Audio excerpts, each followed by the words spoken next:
सोच कर देखिए, आप अपनी कार पे एक शहर से दूसरे शहर लंबे सफर पे जा रहे हैं और आपकी कार एक इलेक्ट्रिक कार है और अचानक से इसके मीटर पे एक लाइट ब्लिंक करती है और आपको पता चलता है कि कार की चार्जिंग खत्म हो चुकी है और अब आपको मजीद सफर जारी रखने के लिए इसे चार्ज करने की जरूरत है। लेकिन आप इसे चार्ज करने के लिए कोई चार्जिंग स्टेशन नहीं ढूंढते, सिर्फ अपनी कार में मौजूद एक वायरलेस चार्जिंग का बटन दबाते हैं और आपकी कार की बैटरी चार्ज होना स्टार्ट हो जाती है। और इसके इस तरह चार्ज होने की वजह है एटमॉस्फेयर में मौजूद फ्री इलेक्ट्रिक एनर्जी। और ये कोई मजाक नहीं, दुनिया के सबसे इंटेलिजेंट आदमी का एक विजन है। और अगर दुनिया की बड़ी बड़ी प्रॉफिट ड्रिवन लालची कंपनीज जो पावर जनरेट करके आपको लाखों करोड़ों रुपए में बेच रहे हैं, ये उस इंसान के खिलाफ साजिश ना करते तो आज शायद सारी दुनिया फ्री इलेक्ट्रिसिटी यूज कर रही होती। इमेजिन करें एक ऐसी दुनिया जहां पे फ्री इलेक्ट्रिसिटी की वेव्स हवा में इस तरह मूव कर रही हैं जिस तरह रेडियो वेव्स मूव करती हैं और ये इलेक्ट्रिसिटी हर किसी के लिए फ्री हो, ना कोई वायर और ना ही कोई पावर कंपनी। बस आसमान और जमीन में मौजूद नेचुरल सोर्सेज को यूज किया, उससे इलेक्ट्रिसिटी जनरेट की और उसको एटमॉस्फेयर में वेव्स की तरह फ्रीली हर किसी के यूज करने के लिए छोड़ दिया। और दुनिया में हर वो चीज जो इलेक्ट्रिसिटी पे चलती हो वो बगैर किसी वायर के, बगैर किसी पावर कंपनी की सप्लाई के चार्ज हो रही हो। यही था एक extra ordinary vision Nikola Tesla का, एक ऐसा सनकी जीनियस जिसने 20th सेंचुरी के एंड पर इलेक्ट्रिक एनर्जी को रेवोल्यूशनाइज किया, जिसका सिर्फ एक ही विजन था कि जो एनर्जी नेचर ने हमें फ्री में दे रखी है उसको किसी तरह से इलेक्ट्रिसिटी में कन्वर्ट किया जाए और सारी दुनिया के लिए इसको फ्री कर दिया जाए। इससे पहले कि आप ये सोचें कि ये सब कुछ इमेजिनरी है और ये सोचें कि ये सब कुछ पॉसिबल ही नहीं है, जरा अपने मोबाइल की वायरलेस चार्जिंग, अपनी जो स्मार्ट वॉच है उनकी वायरलेस चार्जिंग को याद कर। अगर ये वायरलेस एनर्जी आपके मोबाइल की वायरलेस चार्जिंग या आपकी वॉच की वायरलेस चार्जिंग कर रही है तो इस एनर्जी को एक बड़े पैमाने पे रेडियो या वाईफाई की तरह यूज करते हुए हर चीज में यूज किया जा सकता। तो वापस आते हैं अपने टॉपिक की तरफ। निकोला टेस्ला ने दरअसल ये ख्वाब देखा कि किसी तरह नेचुरल सोर्सेज को यूज करते हुए एक फ्री इलेक्ट्रिसिटी जनरेट की जाए और उसको बगैर किसी वायर के हर किसी तक फ्री में पहुंचाया जाए। लेकिन टेस्ला के इस विजन को अचीव करने की स्ट्रगल ने आइडियलिस्टिक इनोवेशंस और इकोनॉमिक इंटरेस्ट के दरमियान क्लैश शुरू कर दिया और टेस्ला को बहुत सी लालच से भरी प्रॉफिट ड्रिवन पावर कंपनीज का सामना करना पड़ा, क्योंकि टेस्ला का फ्री एनर्जी का विजन इन सब की लूट मार की दुकान पे ताला लगाने वाला था। इवन दो टेस्ला अपने फ्री एनर्जी के ड्रीम को कभी पूरा कर ही नहीं सके, या ऐसा कहें कि उन्हें पूरा करने ही नहीं दिया गया। लेकिन इतने साल पहले टेस्ला जो इनोवेशंस कर गए उसी की वजह से आज वायरलेस चार्जिंग पॉसिबल हुई। इतने सालों तक लोगों ने रेडियो और वाईफाई को यूज किया। यह सब कुछ कभी पॉसिबल ना होता अगर टेस्ला की वो इनोवेशंस का इसमें पार्टिसिपेशन ना होती। टेस्ला सिर्फ फ्री एनर्जी नहीं बना रहे थे, बल्कि वो जो एनर्जी बना रहे थे वो क्लीन रीयूजेबल एनर्जी थी और उसको बनाने में जो भी रिसोर्सेज यूज किए जाते वो भी नेचर से मिलते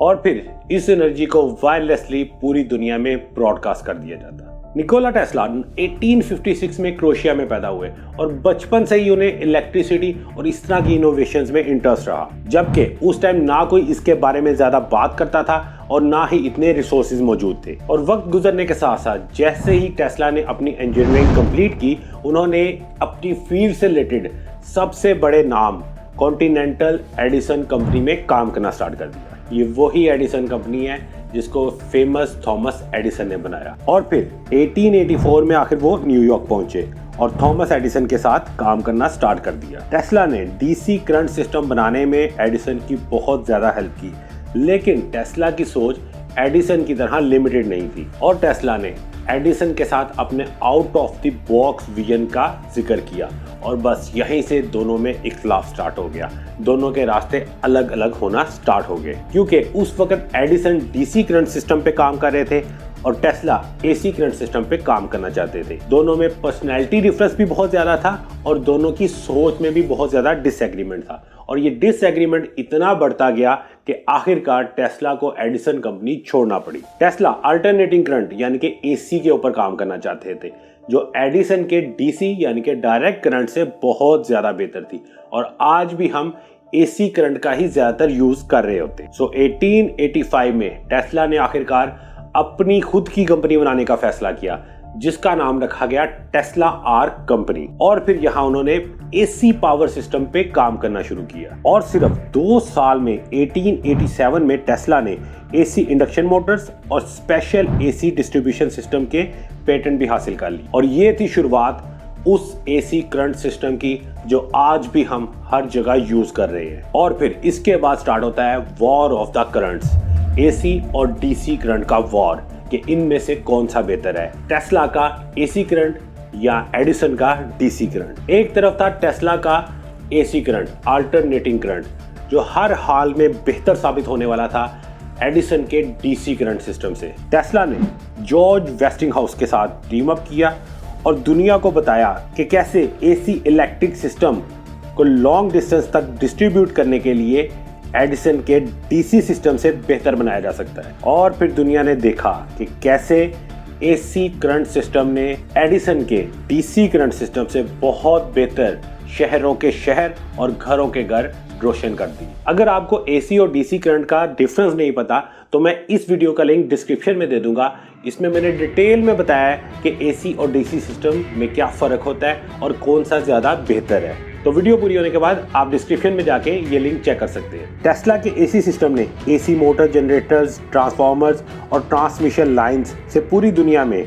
हर किसी तक इलेक्ट्रिसिटी को पहुंचाया और ये इतनी बड़ी अचीवमेंट थी कि दुनिया आज तक इसी मॉडल पर चल रही है। यहाँ पे और कोई होता तो शायद इतनी बड़ी अचीवमेंट के बाद रिटायर हो जाता और मजीद काम करना बंद कर देता, but he was Nikola Tesla, क्योंकि टेस्ला का रियल गोल तो भी स्टार्ट भी नहीं हुआ था। वायर्स के जरिए हर किसी तक इलेक्ट्रिसिटी पहुंचाना तो एक छोटी सी अचीवमेंट थी और अब काम करना था अपने रियल गोल पे और सबसे क्रेजियस्ट विजन पे, sending electric energy to everyone without any wires at all. Tesla ने यहाँ से अपने माइंड को 100% वायरलेस एनर्जी को पॉसिबल बनाने की तरफ लगा दिया। अब टाइम था कि जो एनर्जी वायर्स के जरिए हर किसी तक पहुंच रही थी उसको बिल्कुल रेडियो वेव्स की तरह बगैर किसी वायर के एटमॉस्फेयर में इस तरह ब्रॉडकास्ट किया जाए कि वो हर किसी की अप्रोच में आ सके। और मैं आपको दोबारा याद करवा दूं कि ये उसके विजन का सेकंड लास्ट स्टेप है कि वायरलेसली एनर्जी को हर किसी तक पहुंचाना। जो निकोला टेस्ला का लास्ट स्टेप था वो ये था कि ये एनर्जी फ्री भी होनी चाहिए। निकोला टेस्ला को बगैर किसी वायर के फ्री इलेक्ट्रिसिटी को हर किसी तक पहुंचाना था, बिल्कुल उसी तरह जैसे आप आज बगैर इंटरनेट केबल के इंटरनेट यूज कर रहे हैं, या जैसे रेडियो को एक खास फ्रीक्वेंसी पर सेट करते ही रेडियो हवा में से वेव्स कैच करता है और आपको सॉन्ग या न्यूज सुनाई देने लगते हैं। आज आपके मोबाइल्स में वायरलेस चार्जिंग की ऑप्शन आए शायद 10 साल भी नहीं हुए, लेकिन सोच के देखें उस आदमी की सोच, निकोला टेस्ला की सोच, जो आज से 134 साल पहले ही आपको वायरलेस चार्जिंग की ऑप्शन देने वाला था। लेकिन हर बड़े प्रोजेक्ट की तरह इस प्रोजेक्ट को भी कंप्लीट करने के लिए चाहिए थे बहुत सारे रिसोर्सेज और बहुत ही ह्यूज बजट। खैर टाइमलाइन में आगे बढ़ते हैं and here comes the idea. और आइडिया की अच्छी बात यह है कि ये हमेशा अचानक से आता है और ज़्यादातर तो नेचर ही इंसान को नए नए आइडियाज़ के लिए इंस्पायर कर रही होती है। अब वो चाहे एप्पल के ज़मीन पर गिरने से ग्रेविटी का आइडिया हो या एक बर्ड के फ्लाई करने से एरोप्लेन बनाने का आइडिया, सब के सब आइडिया आपको नेचर ने दिए या अचानक से आपको मिले। और एक ऐसा ही आइडिया निकोला टेस्ला को पार्क में 1891 में वॉक करते हुए आया और यही था निकोला टेस्ला का ब्रिलियंट मोमेंट ऑफ इंस्पायरेशन। जैसे सूरज पूरी दुनिया को अपनी रेस से एनर्जी सप्लाई कर रहा है, टेस्ला ने वॉक करते हुए सूरज की तरफ देखा और यहाँ से सोचा कि अगर सूरज पूरी दुनिया को अपनी रेस से एनर्जी सप्लाई कर सकता है तो क्यों ना इसी एनर्जी को किसी तरह इलेक्ट्रिक एनर्जी में कन्वर्ट किया जाए और फ्री में हर किसी तक पहुंचा दिया जाए। और यही बना टेस्ला का life long dream, providing free electric energy to everyone free of cost through the air. Tesla वाकई में एक जीनियस थे। उन्होंने अभी 1885 में अपने एसी करंट सिस्टम को एडिसन के डीसी करंट सिस्टम से बेटर साबित किया और पूरी दुनिया ने देखा। और अब वो एक ऐसे एक्सपेरिमेंट पे काम करने वाले थे जो शायद आने वाले 100-200 साल में दुनिया को मिलने वाला था, और आज तक इंसान को उस पर पूरी ग्रिप नहीं मिल सकी। सिर्फ कुछ मोबाइल और कुछ वॉच को ही वायरलेसली चार्ज किया जा सकता है, लेकिन आज से 150 साल पहले टेस्ला इसके ऊपर काम कर रहे थे। और शायद अगर वो ये काम करते रहते तो ना सिर्फ वो वायरलेस एनर्जी को हर किसी तक पहुंचाते, बल्कि इसको फ्री में हर किसी तक पहुंचाते। वो ऐसी फ्री इलेक्ट्रिक एनर्जी बनाने वाले थे जो शायद प्रॉफिट ड्रिवन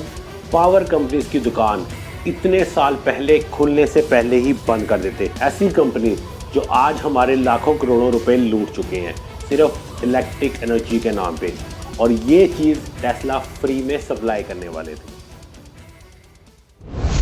उस वक्त हुआ क्या था जब निकोला टेस्ला ने फ्री और वायरलेस एनर्जी पे काम करना शुरू कर ही दिया था, तो उनको रोका कैसे गया, यही जानेंगे हम इस वीडियो में।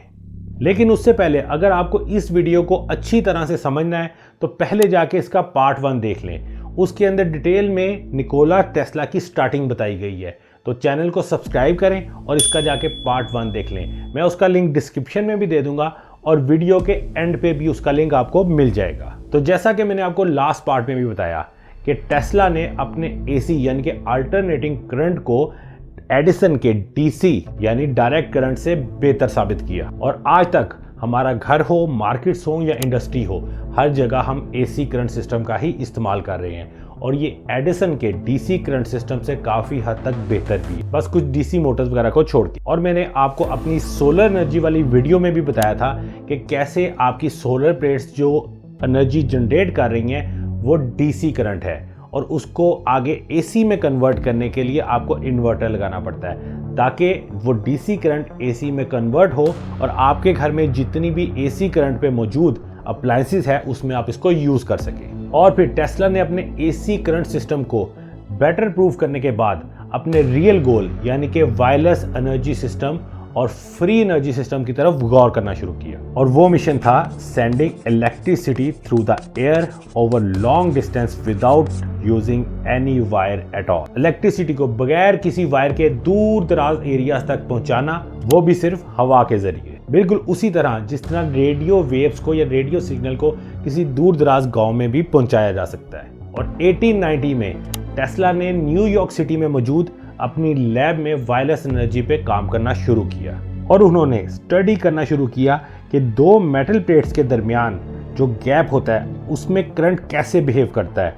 और जब ये करंट इन प्लेट्स के दरमियान हवा में तैरना शुरू हुआ तो उन्होंने इन दोनों प्लेट्स के दरमियान एक बल्ब को रख दिया, और इस तरह उन्होंने दो प्लेट्स के दरमियान हवा में मौजूद करंट से एक इलेक्ट्रिक बल्ब को सक्सेसफुली रोशन कर लिया। और ये थी दुनिया की सबसे पहली वायरलेस चार्जिंग टेक्नोलॉजी जो निकोला टेस्ला ने आज से 130 साल से भी पहले सक्सेसफुली दुनिया को प्रूव की। और अब इस एक्सपेरिमेंट की सक्सेस ने निकोला टेस्ला को इस बात पे कन्विंस कर लिया था कि वो इस प्रोजेक्ट को और भी बड़े स्केल पे ले जा सकते हैं, और अब वो इस प्रोजेक्ट को अपस्केल करते हुए वायरलेस एनर्जी को पूरी दुनिया तक पहुंचाने वाले थे। और अर्ली 1900 में निकोला टेस्ला ने वायरलेस ट्रांसमिशन सिस्टम बनाने की और इसको पूरी दुनिया में फैलाने की तैयारी शुरू कर ली। लेकिन पूरी दुनिया तक इस एनर्जी को पहुंचाने से पहले इस एनर्जी को जनरेट भी करना था, और वो इसके लिए नाइग्रा फॉल जैसे नेचुरली बिल्ड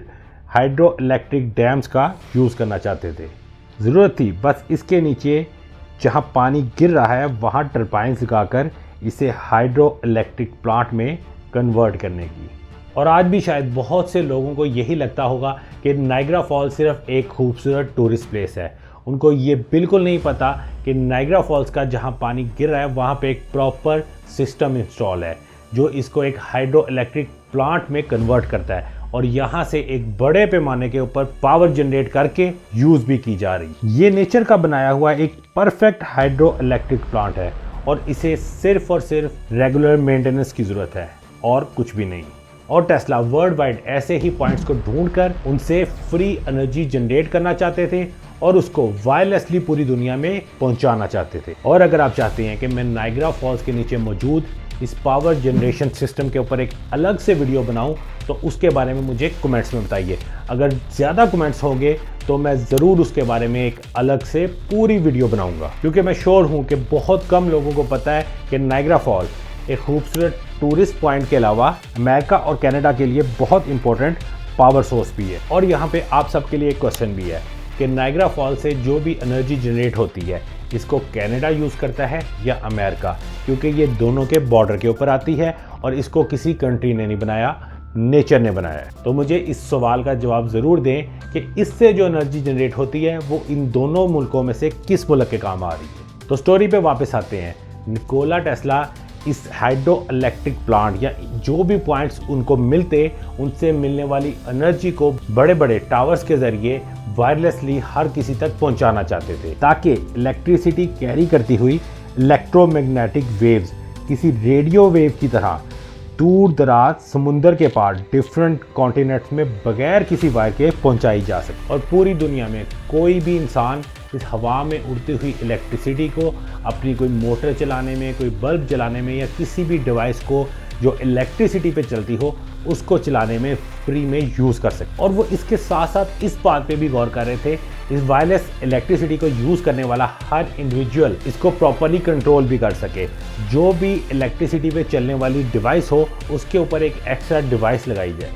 जिसे एक ख़ास फ्रीक्वेंसी पर सेट करने से वो इस इलेक्ट्रिसिटी को यूज़ करना शुरू कर दे और एक बटन दबाने से इस पावर को कट ऑफ भी किया जा सके। बिल्कुल उसी तरह जिस तरह एक रेडियो काम करता है। जैसे एक रेडियो को ख़ास फ्रीक्वेंसी पे सेट करने से उसमें कोई सॉन्ग या न्यूज़ सुनाई देने लगती है, इसी तरह उस डिवाइस को एक ख़ास फ्रीक्वेंसी पे जब सेट किया जाए तो वो इलेक्ट्रिसिटी कंज्यूम करना शुरू हो जाए और एक बटन दबाने से वो कट ऑफ हो जाए। लेकिन एक इतना बड़ा प्रोजेक्ट ऑब्वियसली इसको पूरा करना कोई आसान काम नहीं था और इसको पूरा करने के लिए निकोला टेस्ला को बहुत सी मुश्किलात का सामना करना था, जिसमें सबसे बड़ी और सबसे पहली मुश्किल थी इस बड़े प्रोजेक्ट को पूरा करने के लिए बजट। टेस्ला को अब ये एक्सपेरिमेंट एक लैब से निकलकर एक खुली जगह पे करना था और काफी ज्यादा बड़े स्केल पे करना था, जिसके लिए उन्हें वायरलेस ट्रांसमिशन टावर्स लगाने थे जो ये वायरलेस पावर ब्रॉडकास्ट कर सकें। और इस काम को करने के लिए उन्होंने लॉन्ग आइलैंड नाम की जगह को चूज किया ताकि वो यहाँ पे एक वायरलेस ट्रांसमिशन टावर लगाएं और उससे एनर्जी जनरेट करके देखें या एनर्जी को वायरलेसली ब्रॉडकास्ट करके देखें। क्योंकि अब उन्हें बहुत सारा पैसा चाहिए तो उन्होंने अपना ये आइडिया जेपी मॉर्गन नाम के एक अमीर बिजनेसमैन के साथ शेयर किया जो ऑलरेडी पॉलिटिकली भी काफ़ी ज़्यादा कनेक्टेड था। जेपी मॉर्गन को टेस्ला का ये प्रोजेक्ट दमदार लगा और वो आखिरकार टेस्ला को इस प्रोजेक्ट को पूरा करने के लिए बहुत सारा पैसा देने पर तैयार हो गए और फिर यहाँ से टेस्ला के ड्रीम प्रोजेक्ट को कामयाब बनाने के लिए काम शुरू होता है। बाद में प्रोजेक्ट के चलने के साथ साथ टेस्ला कुछ और इन्वेस्टर से भी फंडिंग लेने में कामयाब हो गए। अवेलेबल डाटा के मुताबिक निकोला टेस्ला को अपने फर्स्ट प्रोजेक्ट को पूरा करने के लिए इन्वेस्टर से अराउंड $6 लाख मिले, जो आज शायद $16 मिलियन तक बन सकते हैं। जेपी मॉर्गन से बजट मिलने के बाद टेस्ला ने अपनी लैब से निकलकर बड़े स्केल पर काम करने का फैसला किया। टेस्ला ने वायरलेस एनर्जी को ब्रॉडकास्ट करने के लिए एक बहुत बड़ा टावर बनाना शुरू किया, जो आने वाले वक्त में निकोला टेस्ला के ग्रेटेस्ट विजन और world wide wireless power network का फर्स्ट टावर बनने वाला था। ये टावर 187 फीट लंबा लोहे का बना हुआ टावर था, जिसके ऊपर 55 टन का हैवी आयरन डोम कैप लगा हुआ था और इस टावर के ठीक नीचे एक टनल थी जो इस टावर को सपोर्ट करने वाले इलेक्ट्रिकल इक्विपमेंट से भरी हुई थी और इसके अलावा यहाँ से एक 120 फीट लंबी शाफ्ट जमीन में भी जा रही थी। टेस्ला ने दिन रात मेहनत करके स्पेशली डिजाइंड ऑसिलेटर्स, कैपेसिटर्स और मैग्नीफाइंग ट्रांसमीटर्स बनाए, जिसका इस्तेमाल करके इलेक्ट्रिसिटी को एक खास फ्रीक्वेंसी पे ब्रॉडकास्ट करके हर किसी तक पहुंचाया जा सकता था। बिल्कुल उसी तरह जैसे रेडियो वेव्स काम करती हैं। जैसे आप रेडियो को एक खास फ्रीक्वेंसी पे सेट करते हैं और आपको एक स्पेसिफिक सॉन्ग या स्पेसिफिक चैनल की न्यूज़ सुनाई देने लग जाती हैं, इसी तरह इसको एक खास फ्रीक्वेंसी पे इलेक्ट्रिसिटी ब्रॉडकास्ट करने के लिए यूज़ किया जाता और आगे से आपके घरों में या इंडस्ट्री में लगे हुए इक्विपमेंट में भी वो फ्रीक्वेंसी सेट करके इस इलेक्ट्रिसिटी को इजीली यूज किया जा सकता था और वो भी बगैर किसी वायर के। टेस्ला का प्रोग्राम था कि अगर एक बार ये टावर प्रॉपर्ली काम करने लग जाए और इलेक्ट्रिसिटी को प्रॉपरली वायरलेसली ब्रॉडकास्ट कर दे, तो दुनिया में जगह जगह पर इस तरह के मुख्तलिफ टावर लगा के पूरी दुनिया में इलेक्ट्रिसिटी को वायरलेसली ब्रॉडकास्ट किया जा सके। सोच के देखें, क्या वो दुनिया होती जिसमें कोई भी वायर का यूज़ ना हो रहा होता, आपके इक्विपमेंट में एक बटन लगा होता, उससे आप उसको एक ख़ास फ्रीक्वेंसी पे सेट करते और वो इलेक्ट्रिसिटी कंज्यूम करके चलने लगता, और सिर्फ एक बटन दबाने से उस इलेक्ट्रिसिटी को कट ऑफ किया जा सकता। और टेस्ला इस टावर को ना सिर्फ वायरलेस एनर्जी का सोर्स बना रहे थे, बल्कि वो इन्हीं टावर्स को वायरलेस कम्युनिकेशन के लिए भी यूज़ करना चाहते थे, बिल्कुल उसी तरह जैसे आपके मोबाइल नेटवर्क के लिए डिफरेंट जगह पे टावर्स लगाए जाते हैं और उन्हीं से सिग्नल रिसीव करके आप अपने मोबाइल का नेटवर्क यूज़ कर सकते हैं। लेकिन एक ऐसा प्रोजेक्ट जो दुनिया को हमेशा हमेशा के लिए बदल देने वाला था, इस पे काम करने के बावजूद उस वक्त मौजूद बहुत से साइंटिस्ट को टेस्ला पे डाउट था कि ये जितनी एनर्जी ब्रॉडकास्ट करना क्लेम कर रहे हैं ये पॉसिबल नहीं है। इस लेवल पे जाके इतनी ज़्यादा इलेक्ट्रिसिटी को ब्रॉडकास्ट नहीं किया जा सकता। और उस टाइम के फेमस फिजिसिस्ट लॉर्ड केल्विन सबसे ज़्यादा टेस्ला को क्रिटिसाइज कर रहे थे, जबकि टेस्ला ने ऑलरेडी अपनी लैब में एक बल्ब को बगैर किसी वायर के वायरलेस एनर्जी या वायरलेस इलेक्ट्रिसिटी से रोशन करके दुनिया को प्रूव कर दिया था। फिर भी लोगों को डाउट था, उस वक्त के साइंटिस्ट को, फिजिसिस्ट को डाउट था कि ये पॉसिबल नहीं है। टेस्ला को इस प्रोजेक्ट पे काम करते अब बहुत साल गुजर चुके थे और वो इन्वेस्टर का तकरीबन $6 लाख उस वक्त इस प्रोजेक्ट पे लगा चुके थे। 1890 के लगभग इस प्रोजेक्ट को स्टार्ट किया गया था और 1906 आ चुका था और अब इन्वेस्टर्स बेचैन होना शुरू हो गए थे, क्योंकि जितने भी इन्वेस्टर्स थे वो कोई ना कोई फेमस और रिच बिजनेसमैन थे। वो चाहते कि टेस्ला इस प्रोजेक्ट को जल्दी से जल्दी खत्म करें और इन्वेस्टर्स इन टावर्स को कमर्शलाइज करके पैसा कमा सकें और जो पैसा उन्होंने लगाया है कम से कम वो पूरा कर सके। लेकिन टेस्ला जिस प्रोजेक्ट पे काम कर रहे थे, ये आने वाले वक्त में दुनिया को पूरी तरह बदल देने वाला था।